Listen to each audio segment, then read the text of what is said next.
Welcome to another episode of the JBK Show. I've got Nick beside me, and we have another huge guest on this week. Over 1 million followers on social media, a burger guru in his own right, Chebbo Burgers. How you going? Thank you for coming on, mate. Pleasure to be here, mate.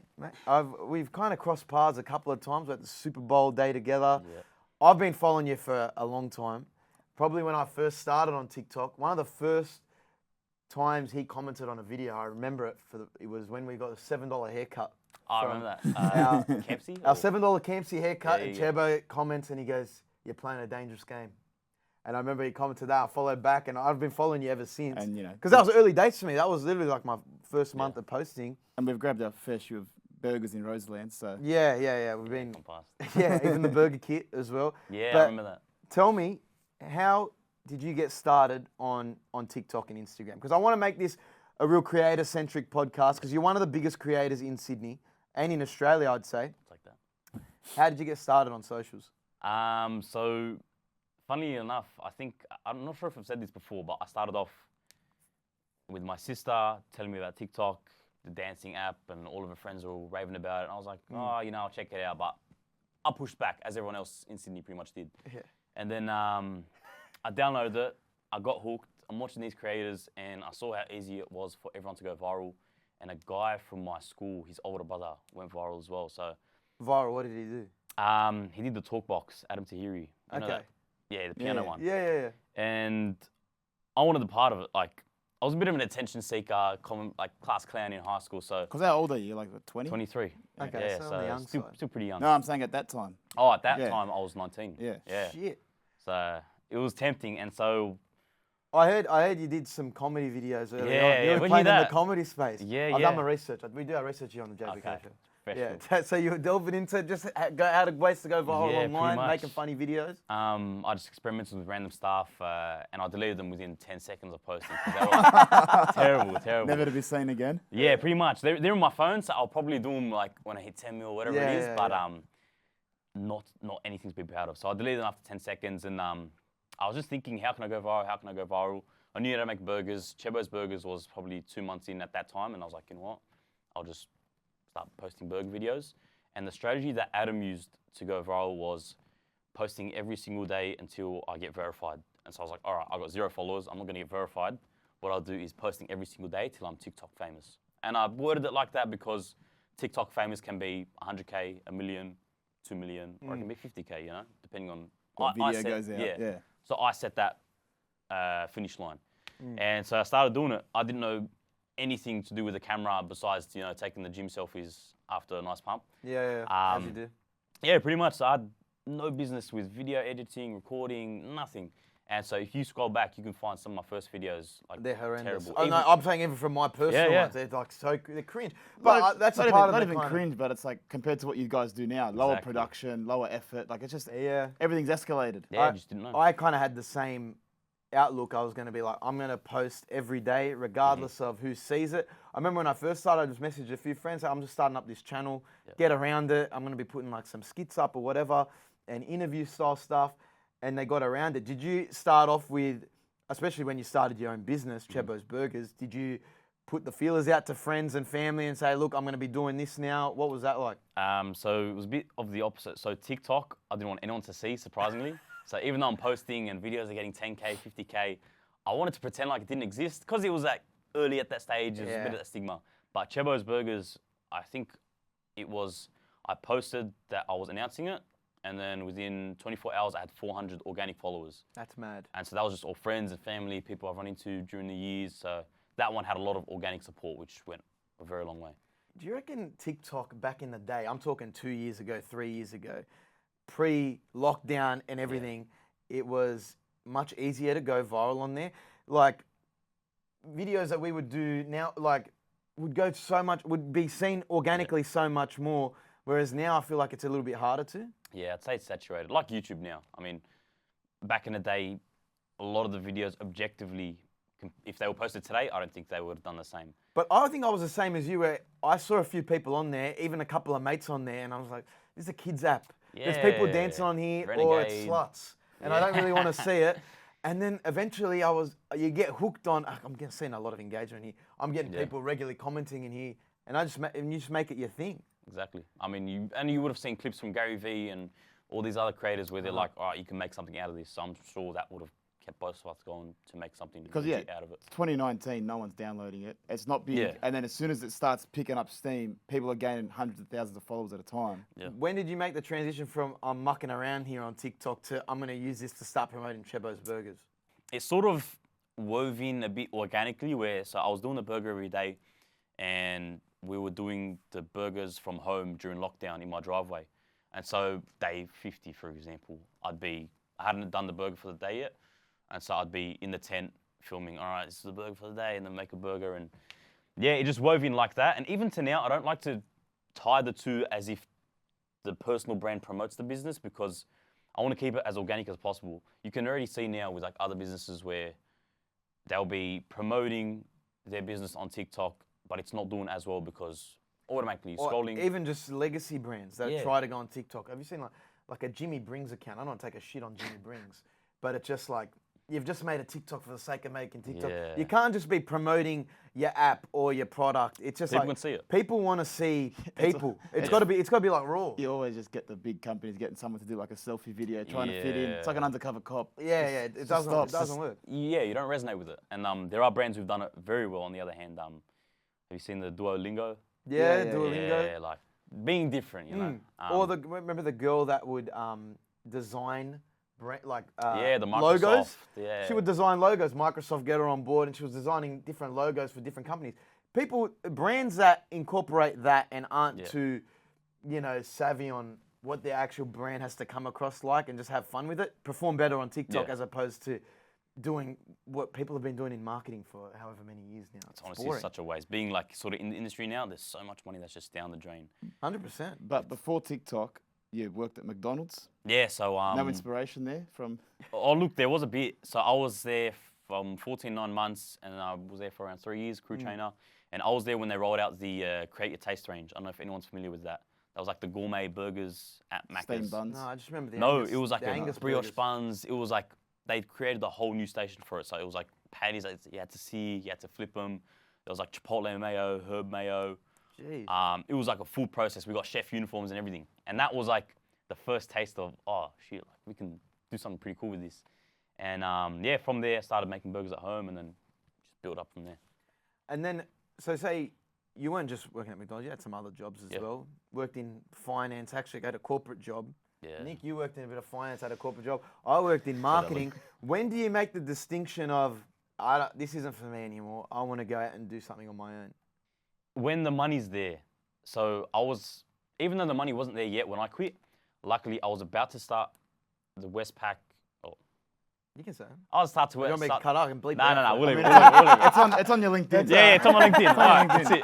So, Westpac Financial Risk Controller. Interned at Westpac. Follow us on LinkedIn. Hey, plug that. And Chebbo. It's Ali Chobani. Okay, there you go. And so I was at Westpac for 6 months, Coca-Cola Amatul for a year. So I did the whole corporate shebang because it was, Lebanese family, parents of immigrants. It was like the whole Go to university, get a job. Exactly, which is what I did. And I'd worked my course in a way that I'd do extra units to finish earlier. So there was semesters where I'd do 5 units, summer school, winter school, all that stuff. And I had that final year off which ended up to do Chebbo's. And then I had, the final 6 months off before I started at Westpac for the graduate role, which they offered me. And I was just thinking about it, and I'd balanced the 2 jobs. So I was doing Westpac, working from home during COVID, and then the burger tent at night, posting TikToks. It was just too much. Pretty much the same. Yeah, and I couldn't balance. I couldn't put enough effort into one or the other. And I told my parents, I'm like, look, Chebbo's Burgers is doing all right, but I just want to take a chance. TikTok's doing well. Do you feel like you had to ask permission almost? Oh, yeah, I did, 100%. I'm still in their house, their rules. Yeah. So they would be like, oh, can't you do part-time? I was like, yeah, but no.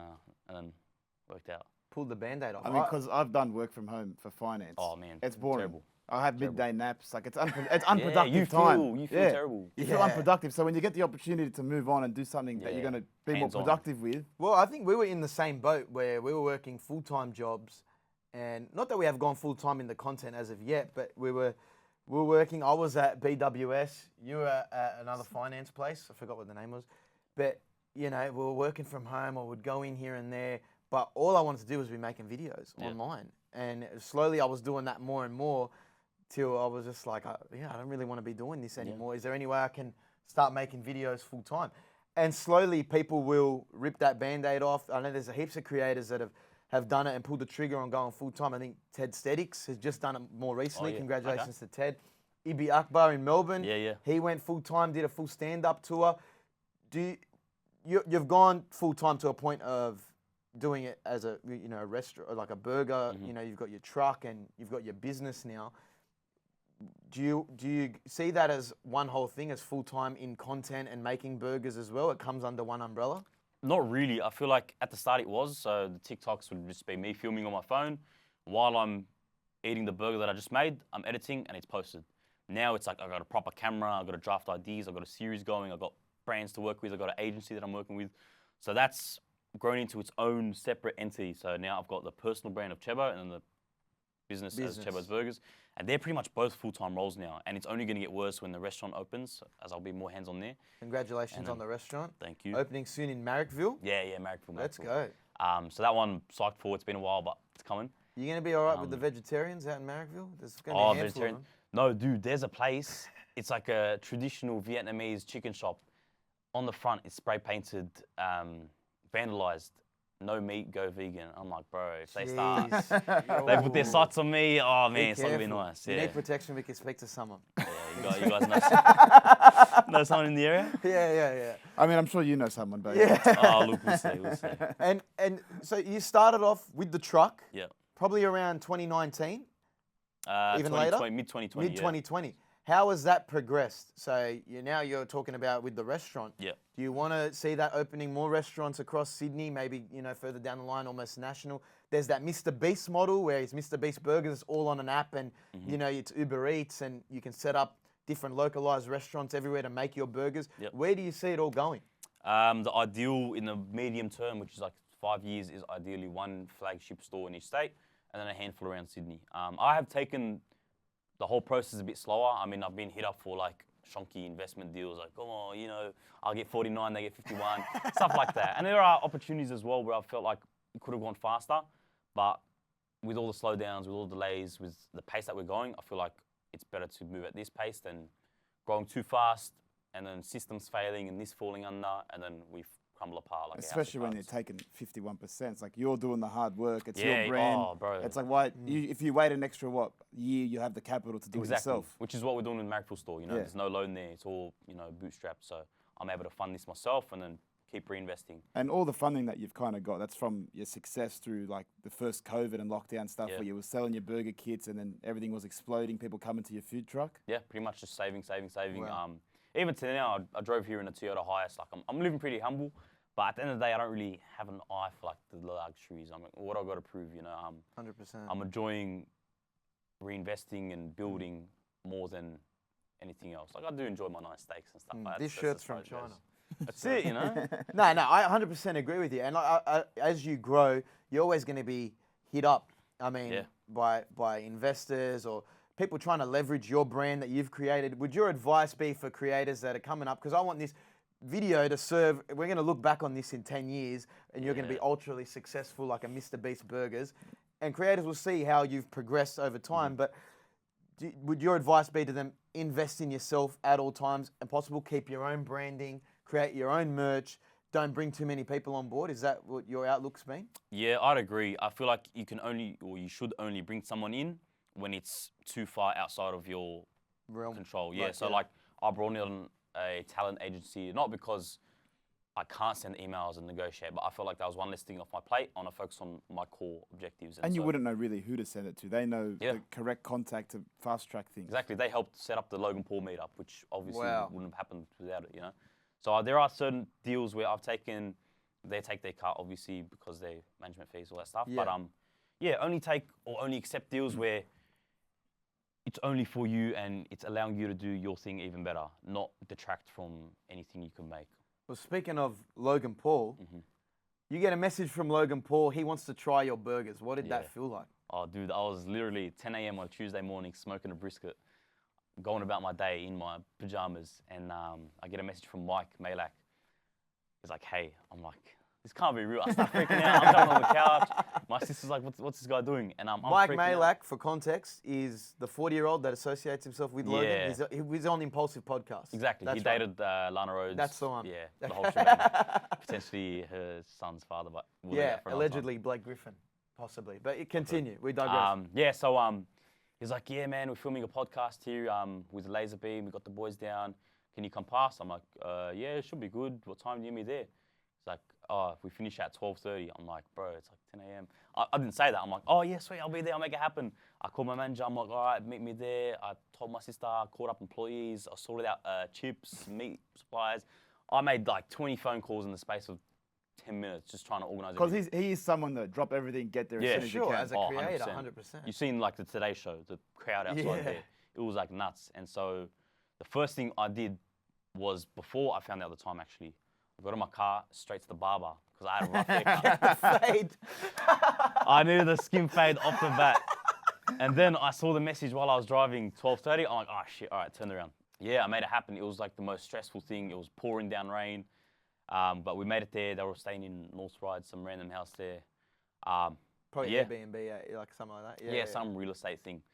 And yeah, we pulled up, made them burgers, met them all. It was a pretty good experience. What was it like? Did they give you advice on being a creator? What was the conversations like while you were there? So we only had, say, 20 minutes with them. I actually got advice on burgers, which I was like, oh, okay, fair enough. I would have liked a bit more different stuff, but no, it was pretty like service level chats. They were like, oh, you know, good stuff. And Mike was probably the most chill out of all of them.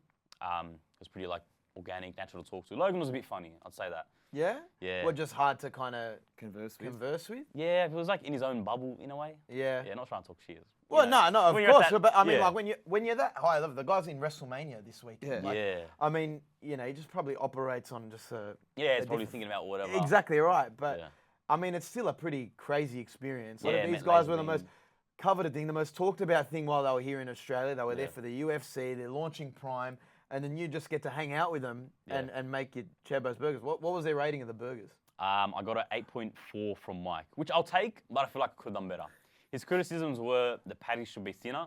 However, living in Bankstown, everyone's like, oh, make the patties thicker. Double, need double. Yeah, exactly. Yeah, so yeah. I'll take that. And then the pickles should have been thicker as well, which is fair enough. We Could just be an asked for American thin. thing, though. Yeah, they do, because every other burger that he rates is like the typical smash burger, like very thin, thick pickles, Martin's potato roll. That might just him being a bit of an indie, because you think Americans, they like everything plus size, you know, everything bigger. So Exactly. What about George, though? He, Middle Eastern kind of... What was that, sorry? George Janko, Oh, he was there. Dude, I'd seen him on podcasts before, but I feel bad. Like, obviously from his persona, he's a nice guy, chill guy, Yeah, whatever, yeah. very humble. He was like so quiet throughout the whole time. I didn't even get it. Like, I noticed him at the very end shaking his hand. I'm You like, think oh shit. Bro. two Middle Eastern blokes would get on? Yeah, like and everyone two- says you look alike. I'm like, could have done something there, but yeah, I was like, shit, bro. I felt so bad because obviously we've seen how he's been, you know, the dramas that they've had amongst each other. And Yeah, how on he's- the fake podcast. drama. Fake yeah, drama. and how he's upheld himself throughout it all. Like, he looks like a genuine guy. Yeah, And yeah, throughout the whole thing, I'm like, fuck, bro, I should have said hi to this guy at least. yeah, jeez. Yeah. Well, Did he I rate, mean- wait, did he rate the burger? I didn't even talk to him. Oh, That's the thing. I geez. missed out on Really? everything. I only spoke to Logan, Laserbeam, and Mike. Okay, yeah. And that was it. Well, it's pretty awesome that you're surrounded by like pretty high-level creators. These guys are YouTubers, have been on every platform really. Over a decade. The I'd say. Vine days, yeah, and that's one thing. You can hate Logan Paul, but you cannot knock the guy's work ethic. They don't stop. Same as KSI as well. And then they get into boxing and wrestling, and that's what I mean. You've like stories now that come across as you being Yeah, a man. content creator. Who are you going to meet? It's pretty crazy. But what's your process now as a creator now? You've got your business, like you said, you've got two separate entities. What's your process of being a creator now? Do you film everything in one day? Do you plan out your content? You know, who do you take advice from? Because there's your Gary V's, your Hormozis that really put everything out there. Content plans, 10x content plans. Like, what's your process now? So my process is, if we're going to start from the top, you got the creativity. Mm-hmm. And creativity, I figured out a formula for it almost, where you need your inputs, which is, you know, scrolling on TikTok, on the platforms, being contextual, listening to the podcasts, getting the ideas. And so you listen to an extent, and then you go silent. So I'll have either car rides or doing the dishes or like periods of time where no phone, no podcast, no music. And that is a time I've realized where ideas come to me. So because we've all experienced it before when running or doing anything else. Showering. Yeah, exactly. Yeah, Showering yeah, as well. yeah, It's it's a the big one. cliche thing. Yeah. So having these moments where there's no other input and your brain then generates the input. So, you're feeding the machine gives you something back. And that's where I get ideas and revelations, even for the business as well, like dots connect and that kind of thing. And that's been scientifically proven. I don't want to, I can't reference whatever, but that's your process. yeah, That's I've heard pretty it. cool. That's your idea generation. Yeah. And then from there, you go into, okay, I'm going to film it. Yep. So I've got Notion, which is like a software-ish database online application. And so with that, I've set up with 2 editors that I work with, one for shorts, one for longer form. And I write down ideas there, and I've got columns where I sort them into ideas, draft, ready to film, ready to edit, finalize. And that way, I'm able to store everything and keep it out of my head, put it onto a paper, so I'm not wasting any brain power trying to hold on to information, per Do se. you find it better writing down things online, or do you ever physically write stuff down? Yeah, so I'll use the database as more of like the overwhelming, overarching database, and then I'll write down for the day the micro things that I need to do. And that helps me like develop a connection with it. So if I need to do X, Y, Z, I'll write it down. That way it means something more than just looking at a Checklist to screen. tick off too. That's very Yeah, exactly. organised. You make us look like kindergarten. Oh no, that's ideal. Yeah, and yeah. how much I stick to that is like, I stick to that 1 in 3 weeks or so. The rest is just on the back foot. But it is a massive improvement from last year. Last year it was just like, shit, I haven't posted a video in a while. What can I do? Record it, edit it, and then post it, and then be like, shit, I need another one. And then being on that back foot, yeah, I got decent enough with it, but it's not sustainable. You need a place where you can allow your brain to do its thing, think, be creative, and then put it down somewhere and then do that. And so, yeah, I've got that spreadsheet where I can organize the filming dates, posting dates, what status each job is up to. We can leave notes for each other, so I can upload a video, upload the clip, and write a comment saying, all right, make sure you edit it in this style, put music and captions on the bottom. And how hands-on are you with the feedback with your editors? Because I mean, like initially, it would have been you editing and overseeing everything. Yeah. It's hard for people, I know, like creators in general that are so hands-on at the start with their editing, where to put captions, what title you're going to put, what on-screen text you're going to have. Is there going to be a CTA at the end? Are you very critical now, or have your editors kind of understand? Adjusted to your style. Accustomed to your style of videos. I'll speak to the shorts editor. You do have a fair point when you want to hold on to control, because at the end of the day, if me and you the same, if we're filming and editing our videos and posting, we've been doing it for 3 years now. We've had 3 years worth of experience with the feedback, with what works, what doesn't work, when to snip, when not to snip. So all that kind of stuff. And so the editor is coming in. They know how to use a program. They've obviously, edited for other people and stuff, but they don't have the experience for your channel, for your audience like you do. So there is a bit of legitimacy there. However, it's just something you can work through. Like, to hold on to that and allow it to keep holding you down is not the smartest move. So, like time-wise and productivity. Yeah, you want to build a system that's able to, you just pump in more and you're going to get out more. Versus if you're doing everything yourself, you pump in more, but there's a bottleneck there. Do you think volume is the key nowadays, especially with all these platforms now? Because it was Mr. Beast the other day that was like, you could have one video posted across TikTok, Twitter, Instagram, LinkedIn, Reddit, all these platforms, and they could go viral on each platform, YouTube Shorts. Do you think just pumping out volume is better than, or essentially quantity is better than quality nowadays? At the start, if you're starting as a creator, I'd say yes, because you don't know who you are, what you're doing, what your niche is, what your audience is. So you're going to post as many times as you can just to get some momentum, figure out what works on the algorithm, what doesn't work, and get your head around things as a creator. So like, you're first in the gym, you're not going to be, going once a month or whatever. Or like, let's say something more technical, like, I don't know, jiu-jitsu. Yeah. You're not going to go in there once a month because you can't afford to. You know nothing. You need to be in there as much as you can to get the reps in to figure out what the goal is. A black belt, that can rock up once a month and still kill you, Yeah. And so I feel like now, as for our level, it's all right to post a bit less, provided that the quantity is there. Because we've already got our audiences, we already know people who know our faces. So what's your optimal upload frequency? Mine's like 3 to 4 times a week, ideally, and then one longer form. But that's, changing as we speak. So this last week, I've uploaded probably like 2 videos, just been too busy or caught up, Ramadan, all that stuff. But yeah, that's the 3 to 4 is a standard, because now those videos, I'm at a time where if it's the burgers from around the world, I know that they'll go viral. Spin the globe. Yeah, exactly. And the momentum will keep the video churning for 4 days after. So I don't need to post as frequently, versus back in the day, if your videos are only getting 100 views each, you need to keep posting more to get the numbers, to get the momentum. When you spin the globe and you stop on a country, that's Oh, planned. it's the map actually. Oh, the map. When you put it out. Yeah. So it's that system could use a bit of work. It's pretty much me thinking of ideas and what's the easiest one to make, and then doing that. So like I've been caught up on an Indonesia burger for like 3 months now. People begging for it, but the recipe for the burger is like 40 different spices. I'm like, I can't be fucked. So like I'm thinking of other burgers that are easy to do and do that. So like the last one was Japanese. I filmed that in 2 hours because it was just fried katsu, bit of coleslaw, bit of sauce, and that's it. So yeah, it's pretty much how easy it is to make. So. Do you ever take inspiration from other channels in your niche, like specifically like in burgers or whatnot? Because I know in like say the comedy space or even just like the general TikTok space, a lot of it's repurposed content. Yeah. Or like, oh, that idea could be good. How could we do it in Australia? Do you do that a lot with burgers or cooking? Yeah, so the burgers from around the world was inspired by some guy who made sandwiches from around the world. So I was like, all right, I got the burger niche. I'm going to take this before anyone else does. And then, however, Alex Hormozy says you replicate, then you iterate. So I copied the idea of, from around the world. However, I put my own spin on it with pulling out the map, the tap, and the titles and all that stuff, whereas he had more of like a food porny intro. Yeah, you put your own spin on things. Yeah, exactly. Yeah. Which I believe, should be the case. It's a problem where you're just copying and you're not iterating. Yeah.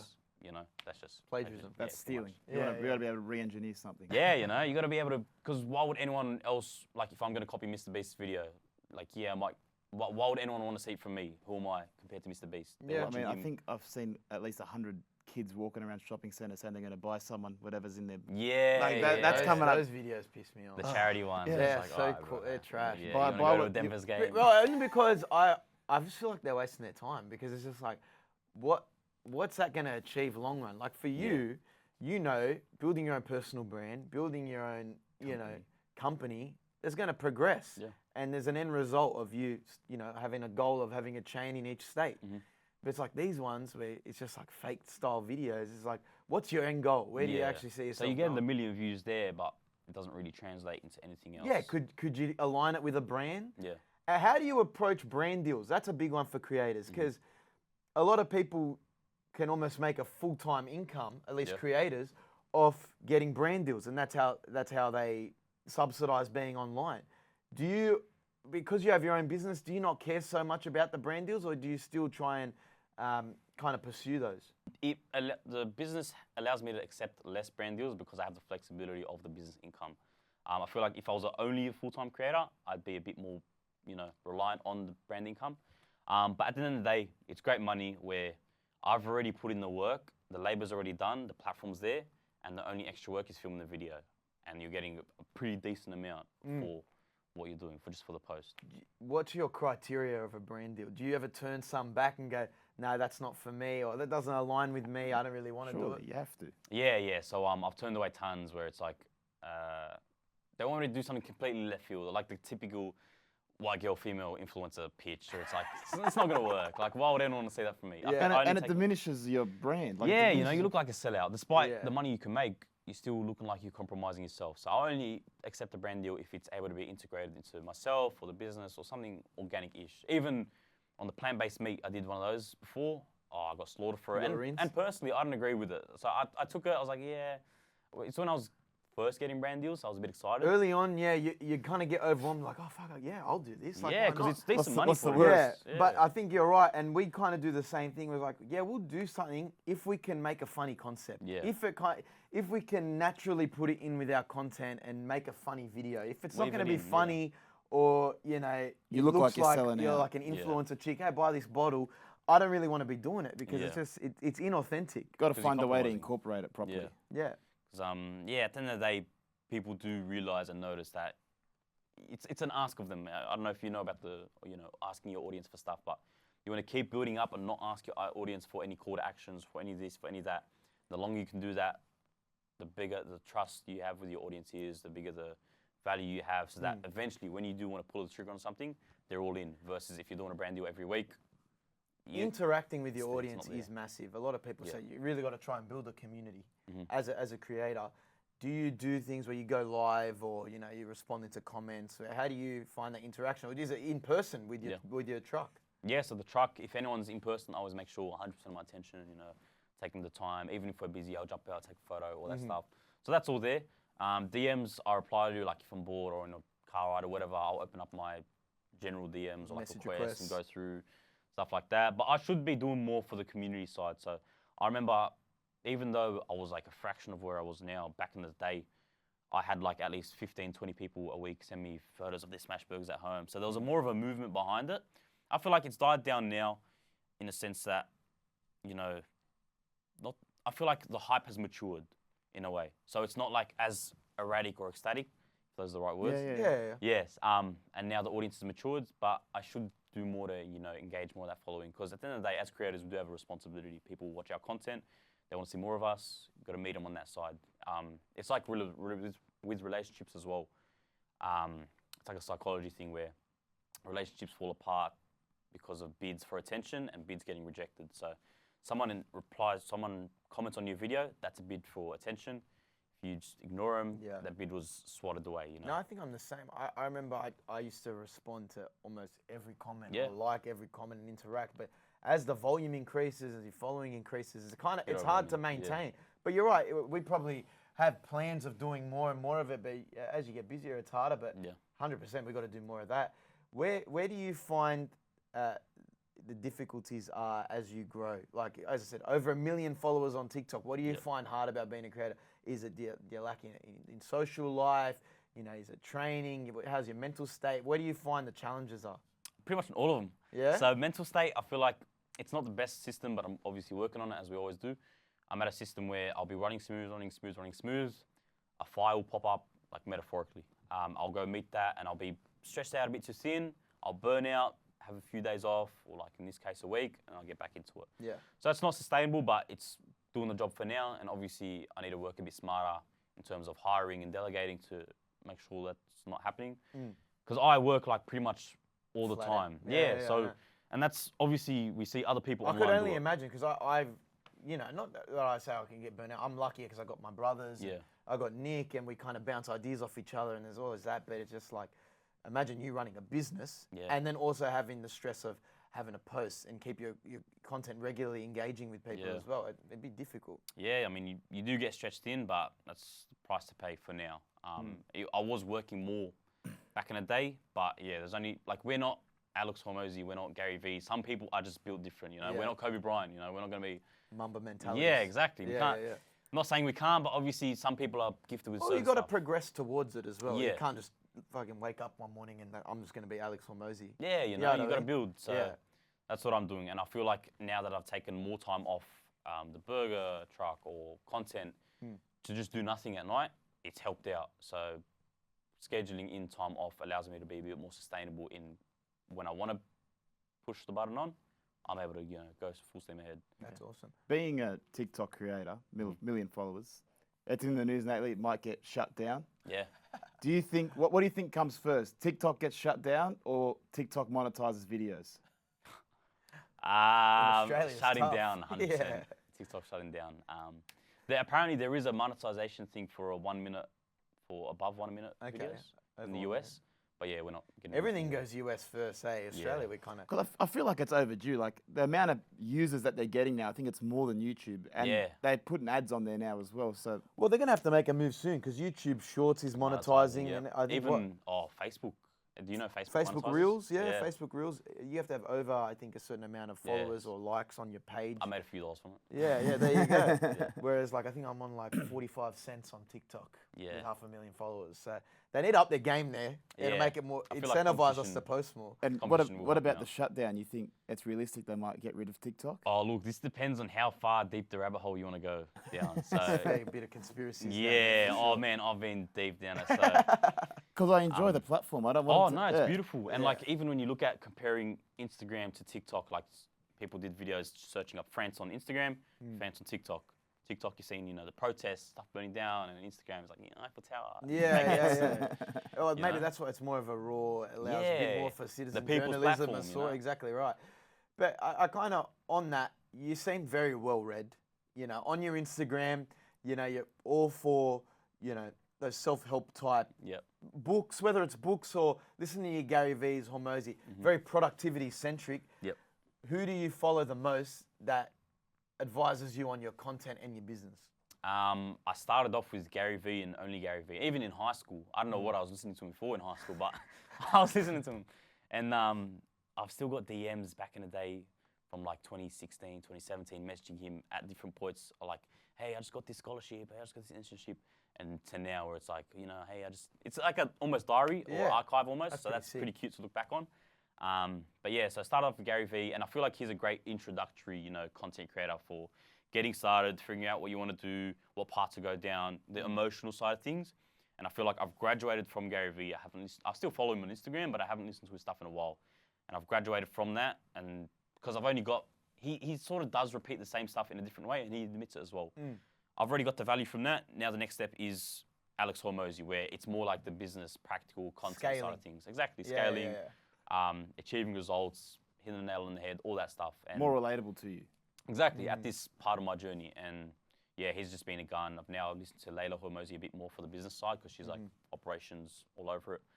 There are a few more podcasts I sprinkle in, like NPR, Chris Willex, a few random ones that I listen to. Power Project by Mark Bell.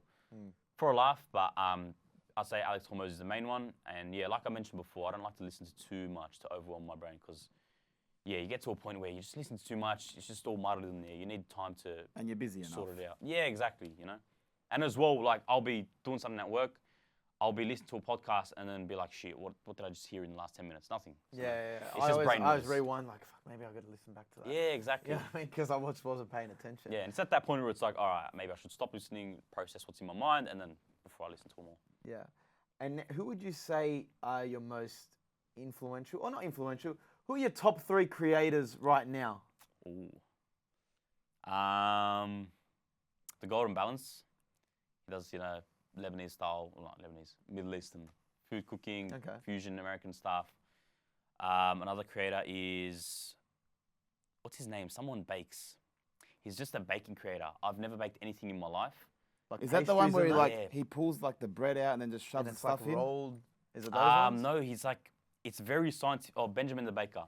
Very scientific baking videos, but the way he does his content is like so straight to the point, black and white. If you want to cook muffins, he shows 2 examples. One at 180 degrees, one at 100 degrees. One that's been rested, one that hasn't been rested. Very straightforward. It's like inspiring to see that someone, you know, does their own way and has their own niche, and I don't know. He's doing well. For a third one, I don't know. Doesn't have to be cooking. Could be someone funny. With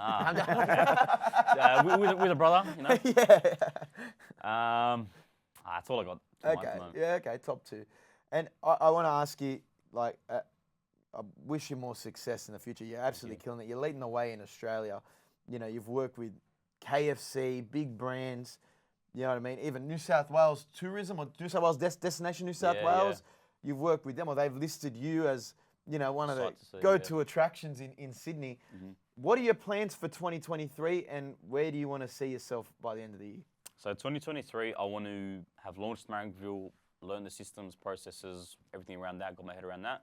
And so the goal is, it's not a massive store. And so the benefit to that is being able to, you know, run it at its capacity, learn the ins and outs, ordering stock and rostering and team and hiring and all that stuff, and then replicate it.